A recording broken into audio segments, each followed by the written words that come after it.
to DD classes. Today I am going to tell you about the mole. अब बात ये कि मोल किसे कहते हैं? मोल जो अल्फाज है वो लैटिन वर्ड का है, which means heap, pile or collections. मोल जो है लैटिन वर्ड है, उनका मकसद ये है कि हीप इकट्ठा करना, पाइल है या कलेक्शन किसी चीज को जमा करना। अब बात ये कि इसकी डेफिनेशन क्या है, इनकी तारीफ क्या है, इनको किस तरह डिफाइन कर सकते हैं। When the atomic mass, molecular mass and formula mass which are expressed in grams is called as a mole.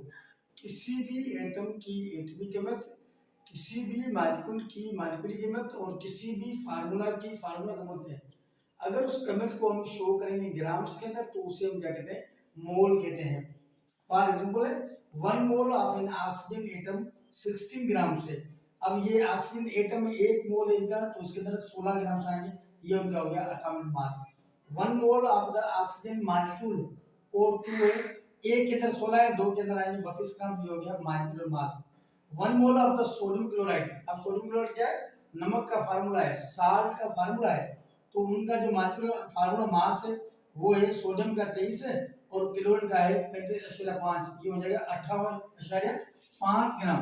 अब ये जो 58.5 ग्राम से ये क्या है, फार्मूला मास है। अब कहने का मकसद ये है कि किसी भी एटम की कीमत को शो करना ग्राम के अंदर, ये भी मोल है। किसी भी मॉलिक्यूल की कीमत को शो करना ग्राम्स के अंदर, ये भी मोल है।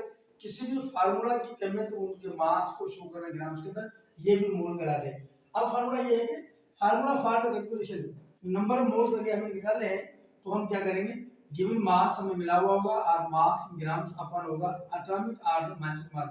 अगर सिंगल एटम होगा तो उनके लिए लिखेंगे हम एटॉमिक मास, अगर मॉलिक्यूल होगा तो उनके लिए हम लिखेंगे मॉलिक्यूलर मास। अब फार्मूला कह रहा है कि how many moles are there in 60 grams of the carbon atom. अब हम क्या करेंगे, सबसे पहले हम बनाएंगे डेटा।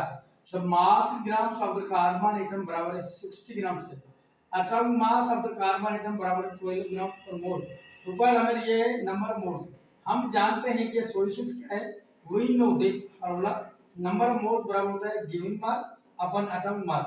जो गिवन मास वो हमें मिला हुआ है 60 ग्राम से, एटॉमिक मास हमें मिला है 12, तो जो 12 का पारा इस 60 को लगेगा 5 मरतबा, ये होगा 5 मोल इनका जवाब। अगर नंबर ऑफ मोल्स में निकाले तो क्या होगा, जो मिला हुआ मास है उस मास से उसी एटम का और उसी मॉलिक्यूल का जो मॉलिक्यूलर मास होगा उससे हम तकसीम करेंगे। अगर ये कह रहे हैं कि तो मास इन ग्राम से रिक्वायर्ड, अगर आपको मास इन ग्राम रिक्वायर्ड है और नंबर ऑफ मोल्स आपको मिले हुए हैं तो हम क्या करेंगे, द मास इन ग्राम बराबर होगा, अब सीधी बात पढ़िए, यहाँ जो हो रहा है तकसीम, तो तकसीम से क्या होगा, मल्टीप्लाई, तो बराबर होगा number of moles into atomic और मॉलिक्यूलर मास। अगर एटम है तो हम लिखेंगे एटॉमिक मास, अगर मॉलिक्यूल तो हम लिखेंगे मॉलिक्यूलर मास। फॉर एग्जांपल है what will be the mass in grams in 5 moles of the carbon atom. अब इस पूरे स्टेटमेंट को हमने चेक किया है, इनके अंदर 5 मोल्स हमें मिले हुए हैं। अब इनका जो कार्बन का एटॉमिक मास 12 है, बताओ तो इसके अंदर जो है अपना मास इन ग्राम्स कितना होगा, तो सीधी बात पढ़िए, जब हम मास ग्राम हमें मालूम करना है तो उनको हम करेंगे मल्टीप्लाई, मास इन ग्राम बराबर होगा number of moles into the atomic mass. Number moles हमने निकाले वो 5 है, एटॉमिक मास कार्बन का 12 है, उस 5 को हम मल्टीप्लाई करेंगे 12 के साथ, ये हो जाएगा 60 ग्राम।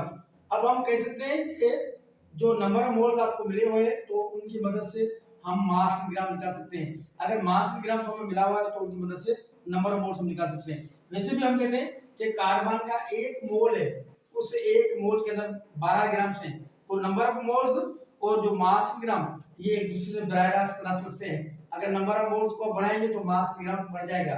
सीधी बात पढ़िए, कार्बन के 1 मोल के अंदर आते हैं 12 ग्राम, तो इसके हम 5 मोल उठाएंगे तो उसके अंदर आएंगे 60 ग्राम, 60 ग्राम आएंगे। Don't forget to like, share and subscribe my channel. Thank you very much.